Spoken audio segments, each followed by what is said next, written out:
एक बार पुनः स्वागत है आप सभी बच्चों का हमारे इस यूट्यूब चैनल पर। आज की क्लास में हम बात करेंगे कि जो जूलॉजी है, जूलॉजी का जो एसईसी है यानी कि स्किल इन्हांसमेंट कोर्स, जिसमें कोर्स का टाइटल है vermi culture and vermi composting. Vermi culture का मतलब होता है केचुआ पालन और वर्मी कंपोस्टिंग का मतलब होता है केचुआ खाद का बनाना। इसमें जो हमारा टॉपिक चल रहा है उसमें आज हम बात करेंगे harvesting the vermi compost and storage. मतलब कि किस प्रकार से आप वर्मी कंपोस्ट को हार्वेस्ट करोगे और किस प्रकार से उसका स्टोरेज करोगे। केचुआ खाद बनने के बाद आप उस गड्ढे से खाद को कैसे निकालोगे, निकालने का तरीका क्या है, और उसको फिर स्टोर कैसे करोगे, स्टोर करने का तरीका क्या है। ठीक है बच्चों, तो चलिए शुरू करते हैं। Harvesting the vermi compost and storage. Vermi compost harvesting, याद रहे कि जब भी आप केचुआ का खेती करते हो, केचुआ पालन करते हो, तो केचुआ खाद जब से शुरू किया आपने तब से लेकर के 1.5 से 2 महीने में खाद निकालते रहना चाहिए ताकि रिसाइकलिंग अच्छे से होता रहे। ठीक, तो vermi compost is typically harvested every 45 to 60 days when the material become dark, crumbly and earthy smelling. मतलब 45 से 60 दिन, मतलब 1.5 से 2 महीने के बीच में अंतराल में जब आपका केचुआ का खाद थोड़ा डार्क हो जाए, थोड़ा सा भुरभुरा टाइप का हो जाए और थोड़ा सा मिट्टी का स्मेल आने लगे, तो उसको वहां से निकालते रहना चाहिए। ठीक है, अब मैं बोला इसको, ठीक है, आप इस गड्ढे से, ये मान लीजिए गड्ढा था, इस गड्ढे से उस खाद को निकाल रहे हो। ठीक है, ये समझ में आ गया, गड्ढे से खाद को निकाल रहे हो, तो निकालने के तरीके क्या होने चाहिए आपके।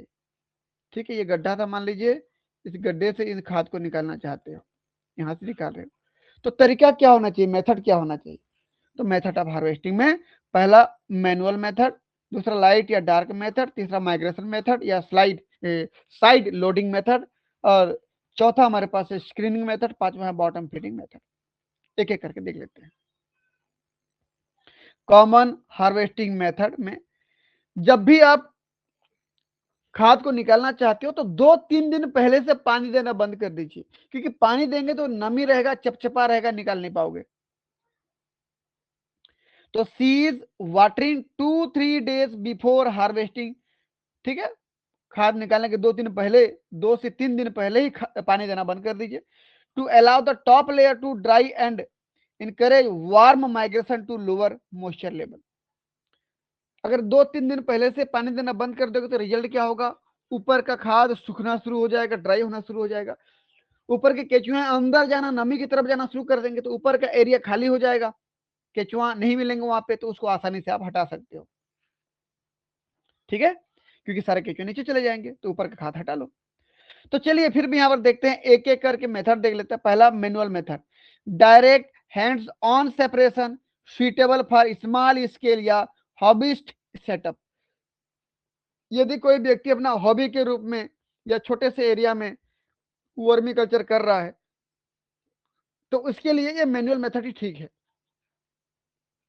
आप यहाँ पर देख सकते हो, छोटे से एरिया में ये हम हाथों से ही खाद को मैनुअली अलग अलग करके सेपरेट कर रहे हैं, देखिए।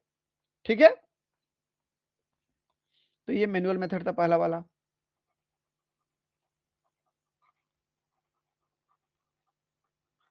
अगला है लाइट या डार्क मेथड या पिरामिडल हिप मेथड। इसमें क्या करते हैं देखिए, तो ये it is most common method है, it is most common method. ठीक, इसमें क्या करते हैं कि जो हमारे पास गड्ढा था, पीट था, चलिए मैं इस गड्ढे को पहले बना लूं। ये मान लीजिए हमारा गड्ढा था, इस गड्ढे में से जितना भी खाद थे सबको एक हिप जैसा बना लीजिए, ऊपर उठाओ कोन जैसा बना लीजिए। कोन जैसा बनने के बाद या तो डायरेक्ट सनलाइट दीजिए, उसको सनलाइट दीजिए, या कोई आर्टिफिशियल लाइट जो आप वहां पर लगा के रखें। लाइट देंगे तो क्या होगा, ऊपर का एरिया सूखने लगेगा। जब सूखने लगेगा तो ऊपर में जो केचुआ थे अर्थवॉर्म थे वो नीचे की तरफ जाएंगे। जब केचुआ नीचे की तरफ जाएंगे, ये देखिए केचुआ नीचे आ गए। जब केचुआ नीचे आ जाएंगे तो ऊपर एरिया खाली हो जाएगा, तो इजीली उसको हटा दीजिए। ये था हमारा लाइट डार्क मेथड, यानी कि ऊपर में लाइट पड़ेगी तो सबसे नीचे डार्क हो जाएगा, इधर लाइट पड़ेगी तो सबसे नीचे डार्क हो जाएगा। डार्क हो जाएगा तो केचुआ डार्क में रहना पसंद करते हैं, क्योंकि लाइट लाइट से दूर भागते हैं वो। ठीक है, तो क्रिएट स्मॉल कोनिकल हीप, एक उभार बना लीजिए, बोल रहा है of the compost on A tap in bright light. ठीक है, वहां पर लाइट दीजिए बोल रहा है। वो सनलाइट भी हो सकता है या कोई आर्टिफिशियल लाइट जो लगा के रखे हैं वहां पर, हेलोजन लाइट वगैरह जैसे हो गया। एज वॉर्म्स आर फोटोफोबिक, क्योंकि केचुआ जो होते हैं लाइट पसंद नहीं करते हैं, दे विल बोरो डाउनवर्ड, तो वो गहराई में धंसते जाएंगे क्योंकि ऊपर लाइट पड़ रही है। Slowly scrap of the top layer of finished worm free casting, और ऊपर में क्योंकि ऊपर के केचुआ सब नीचे आ गए हैं तो ऊपर की खाद को आप आसानी से हटा सकते हैं। यह लाइट डार्क मेथड था या पिरामिडल हिप मेथड था। हिप मतलब एक उभार बना लिया था हमने पिरामिड जैसा। तीसरा हमारे पास क्या है, ध्यान से देखिए, माइग्रेशन मेथड या साइड लोडिंग मेथड। इसमें क्या होता है, देखिए मान लीजिए ये हमारे पास कंपोस्ट था, वर्मी कंपोस्ट था,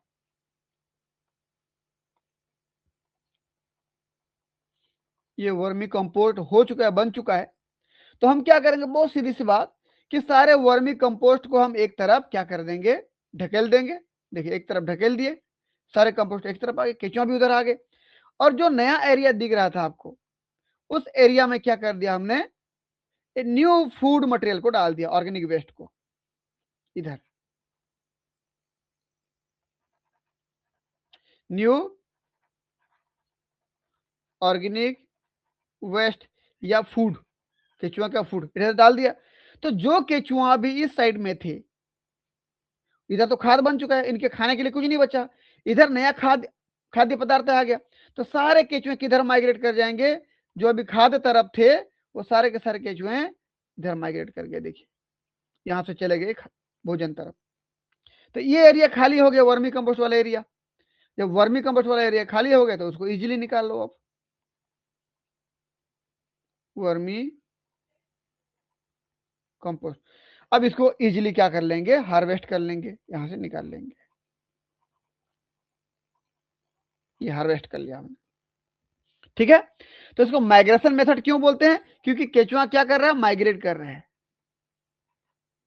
केचुआ खाद वाले एरिया से नए फूड वाले एरिया तरफ माइग्रेट कर, इससे उसको माइग्रेशन मेथड कहते हैं। साइड लोडिंग मेथड क्यों कहते हैं, क्योंकि कंपोस्ट को, वर्मी कंपोस्ट को एक साइड कर दे रहे हैं हम, इसलिए उसको साइड लोडिंग मेथड, एक साइड कर देते हैं और अगले साइड में नए फूड डाल देते हैं। तो चलिए देख लेते हैं इसके बारे में भी। Push finished compost to one side, जो खाद बन चुका है उसको एक साइड ढकेल दो। आप द बीन, उस गड्ढे में, उस पात्र में जहां पर केचुआ पालन किया, and add fresh food to other side, दूसरे साइड में फ्रेश फूड डाल दीजिए। Within few days worm will move to the new food.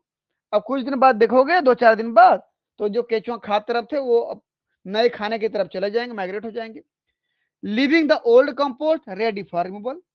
उस पुराने खाद को छोड़ के वो नए भोजन तरफ जाएंगे, तो पुराना खाद खाली रह जाएगा, उसको निकाल लीजिए, हार्वेस्ट कर लीजिए। ठीक है, ये था माइग्रेशन मेथड हमारा। अगला screening method, pass the harvested material through 2 to 4 millimeter screen to separate fine casting from worms, egg and undigested material। हमने जो खाद निकाला है गड्ढे से, उसको अच्छे से फाइन करने के लिए हम क्या करेंगे, किसी चलनी की सहायता से उसको छान देंगे, तो एकदम बारीक बारीक वाले जो खाद होंगे नीचे गिर जाएंगे, जो कुछ कचरा वचड़ा ऊपर रह जाएगा वो रह जाएगा, केचुआ वेचुआ रह जाएंगे, केचुआ को पुनः छोड़ दीजिए उसके गड्ढे में। नीचे जो गलते हुए, नीचे जो पार होके जाएंगे, फिल्टर होके जाएंगे, वो एकदम बारीक खाद पहुंचेंगे, उसको स्टोर कर लो आप, देख लीजिए। ये अलग अलग तरीके से इसको चलनी द्वारा चाल दिया जाता है। ठीक है, अगला हमारा bottom feeding, harvesting from the bottom of bin, which is usually where the oldest compost is located. अब खुद सोचिए, सबसे पहला जो केचुआ खाद बना होगा, पहले ये बना होगा, सेकंड राउंड में ये बना होगा, थर्ड राउंड में ये बन रहा होगा, चौथे राउंड में और ऑर्गेनिक वेस्ट डालेंगे तो चौथे राउंड में ये बनेगा। तो सबसे पुराना खाद नीचे वाला होगा। हम किसी इसको वर्मी कल्चर के बीन में कल्चर किया मान लीजिए, तो यहां पर एक दरवाजा टाइप का होगा, इस दरवाजा को खोल दीजिए, सारे खाद को क्या कर लीजिए यहां से हार्वेस्ट। ठीक है, तो सबसे निचले वाले बॉटम जो खाद पूरी तरीके से बन चुका है उसको क्या करना है, हमको हार्वेस्ट करना है। ठीक है, चलिए ये हार्वेस्ट कर लिया, इसलिए बॉटम फीडिंग बोलते हैं उसको, निचले वाले खाद को हटाना है। अगला की कंसिडरेशन, कुछ चीजें जो आपको यहां पर कंसिडर करना है, याद रखना है, ध्यान रखना है। क्या क्या कि हार्वेस्टिंग इंटरवल, हर 1.5 से 2 महीने के बीच में अंतराल में आपको खाद को निकालते रहना चाहिए, ताकि रिसाइकलिंग होता रहे, पुराना खाद निकल जाए, नए भोजन ऊपर से डालते रहो, फिर नया खाद बनता रहे। इस प्रकार से ये रिसाइकलिंग चलते रहना चाहिए। ये खाद निकाल दिए कितना दिन में, 45 टू 60 डेज में निकाल दिए, और फिर नए यहां पर फूड मटेरियल डाले, फिर निकाल दिए, हार्वेस्ट ओल्ड वर्मी कंपोस्ट,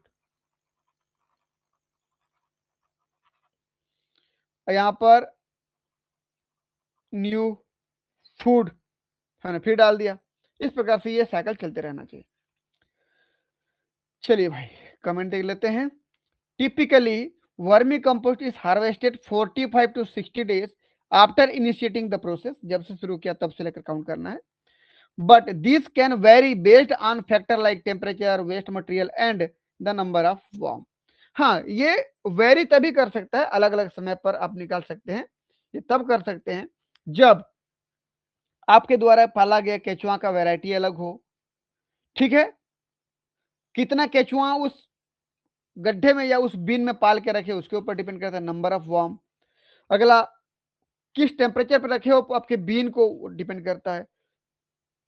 खाने के रूप में क्या देते हो, किचन का वेस्ट देते हो कि गोबर देते हो कि पत्तियां देते हो, उस पर डिपेंड करता है। तो इसके हिसाब से हार्वेस्टिंग का समय बदल सकता है, लेकिन अप्रोक्सीमेटली 45 से 60 दिन के अंदर एक बार हार्वेस्ट जरूर करना चाहिए। अगला हमारे पास क्या देखिए, worm safety, ensure that worm are not harmed during the harvesting process and that they are separated from the finished product। हमेशा एक चीज ध्यान रखें कि जब भी किसी बीन से, किसी गड्ढे से खाद निकालते हो, खाद निकालते समय केचुए को हानि नहीं पहुंचना चाहिए। पता चला गड्ढा है, गड्ढे में आप लगातार फावड़ा चलाते जा रहे हो, पता चला सब केचुए बीच से कट गए, मर गए, खराब हो जाएगा वो, है ना, आपका नुकसान हो जाएगा। इसीलिए हार्वेस्टिंग करते समय ध्यान रखना चाहिए कि केचुए को किसी प्रकार की क्षति ना पहुंचे, क्योंकि एक एक केचुए कई अंडे देंगे, कई केचुए बनेंगे उससे, इसको ध्यान रखना है हमको। अगला हमारे पास है quality control, the finished product should be thoroughly screened and inspected to remove any debris or unwanted material।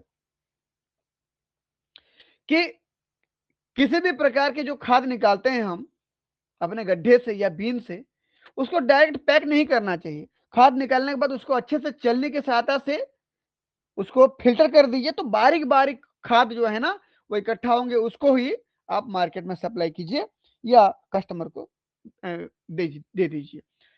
समझ में आए? तो बेहतर क्वालिटी को मेंटेन करके रखना चाहिए, खाद की क्वालिटी मेंटेन होनी चाहिए। तो तीन चीजें, पहला हार्वेस्ट करने का समय 1.5 से 2 महीने के अंतराल में निकालते रहना चाहिए, दूसरा खाद निकालते समय केचुए को हानि नहीं पहुंचना चाहिए, और तीसरा खाद की क्वालिटी मेंटेन होनी चाहिए। जो पोषक क्षमता है, जो माइक्रो ऑर्गेनिज्म है, जो एंजाइम है, जो न्यूट्रिएंट है, जो माइक्रो न्यूट्रिएंट है, जो मैक्रो न्यूट्रिएंट है, वो सब उसमें रहना चाहिए। मैक्रो न्यूट्रिएंट में nitrogen, phosphorus, potassium, micro nutrient में कैल्शियम, मैग्नीशियम, मैग्नीज, आयरन, ये सब है ना। चलिए, tips for vermi compost storage.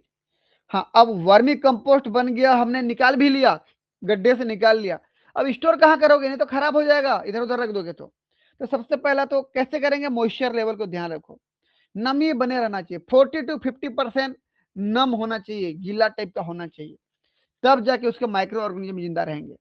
ठीक, तो ensure the compost feels like a रंग आउट स्पंज, मतलब पानी से भिगा हुआ स्पंज जो कि 40 to 50% पानी जिसमें रहता है, not soaked if it dries out add water. एक स्पंज को पानी में भिगाने के बाद थोड़ा सा निचोड़ दीजिए और 40 to 50% पानी रहता है तो कितना नमी रहता है, वैसे ये खाद को होना चाहिए। इस वर्मी कंपोस्ट को ऐसे ही दिख रहा है ना, वर्मी कंपोस्ट, इसको ऐसे होना चाहिए, इतना नमी होना चाहिए। एकदम गीला नहीं करना, एकदम गीला करोगे तो वहां से स्मेल आने लगेगी, एनएरोबिक बैक्टीरिया पनपने लगेंगे, खराब हो जाएगा वो। ठीक है, तो आपको लगता है कि थोड़ा सूखा हो रहा है, थोड़ा पानी मिला दीजिए, नमी बना के रखिए। अगला, एरिएशन इज क्रूसियल। अब जब इस खाद को निकाले हो ऐसे बैग में पैक करो कि थोड़ा जाली टाइप का हो, हवा जा पाए, या ऐसे प्लास्टिक बैग में रखते हो तो होल कर दीजिए, थोड़ा थोड़ा छोटा छोटा होल, ताकि हवा जा पाए, एरोबिक बैक्टीरिया ग्रो कर पाए वहां पर। एनएरोबिक बैक्टीरिया ग्रो करेगा तो स्मेल आएगा, बदबू आएगा। ठीक, तो use containers that allow air flow to prevent anaerobic bacteria from taking over. ऐसे जगह पे खाद को रखना चाहिए, ऐसे पैकेट में रखना चाहिए वहां पर हवा जा पाए, ताकि एरिएशन हो पाए, तो एरोबिक बैक्टीरिया ग्रो कर पाए, एनएरोबिक बैक्टीरिया ग्रो न कर पाए, क्योंकि एनएरोबिक बैक्टीरिया ग्रो करेगा तो स्मेल करेगा। Such as plastic buckets with hole drills in the lid and sides. अगर प्लास्टिक बॉक्स में रख रहे हो तो प्लास्टिक बॉक्स के साइड साइड में होल कर दीजिए, ड्रिल कर दीजिए, छेद कर दीजिए, या ऊपर जो लीड जो कवर होता है, ढक्कन होता है, ढक्कन में छेद कर दीजिए। आप ये समझ लीजिए, ये मैं बोला कि ये प्लास्टिक का बॉक्स है, इसमें मैं खाद को रखा हूं, तो ऊपर में छेद कर दिया, इसके ढक्कन में छेद कर दिया ताकि हवा जाता रहे, ये देखिए यहाँ छेद कर दिया, या साइड साइड में थोड़ा छेद कर दिया ऐसे ऐसे, ताकि हवा पास होता रहे, तो एरोबिक बैक्टीरिया ग्रो कर पाए। अगला हमारे पास क्या, देखो भैया, अवॉइड सनलाइट। आप जहां पर भी खाद को पैकेट बना बना करके रख रहे हैं, वो डार्क और कूल एरिया होना चाहिए।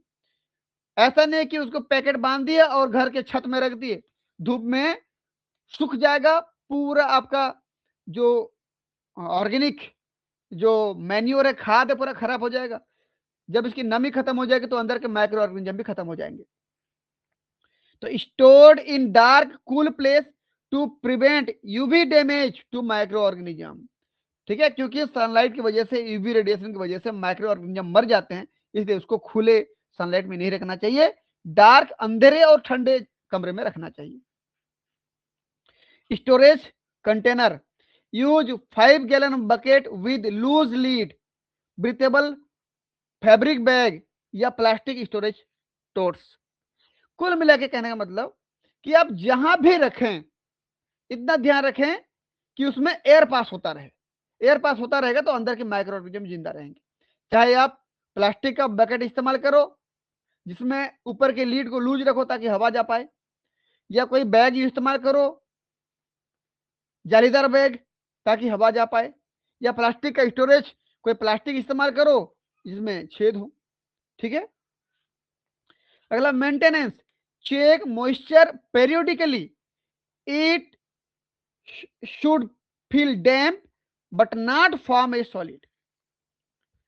हमेशा याद रखो, मॉइस्चर को चेक करते रहो और आप यह महसूस करते रहो कि वो जो वर्मी कंपोस्ट है वो बस उसमें नमी है, सूखा नहीं हो पाया है, न तो पूरा गीला होना चाहिए न तो पूरा सूखा होना चाहिए, नमी महसूस होना चाहिए, 40 to 50% नमी। ठीक है, यदि आपको लगता है कि पूरा सूखा हो गया है तो थोड़ा सा उसमें पानी मिला दो, वेट मस्क। वेट मस्क का मतलब होता है कि ये जो खाद है थोड़ा सा वेट, नमी रहे उसमें, गीलापन रहे, थोड़ा सा हल्का सा नमीपन रहे, पूरा गीला नहीं होना चाहिए, पूरा सूखा नहीं होना चाहिए। ठीक है, हल्का सा नमी रहे तो अंदर के माइक्रो ऑर्गेनिज्म जिंदा रहते हैं। ठीक है बच्चों, तो ये था कि वर्मी कंपोस्ट जब बन जाता है तो कैसे हार्वेस्ट करेंगे, और हार्वेस्ट करने के बाद कैसे उसको स्टोर करके रखेंगे। हमारा वीडियो कैसा लगा आप कमेंट बॉक्स पर जरूर बताएं। यदि आप हमारे चैनल पर नए हैं तो चैनल को सब्सक्राइब करें, अपने दोस्तों के बीच में वीडियो को शेयर करें ताकि उनको भी इस प्रकार की वीडियो का लाभ मिलता रहे। मिलते हैं नेक्स्ट क्लास में, तब तक के लिए बहुत बहुत धन्यवाद। Thank you.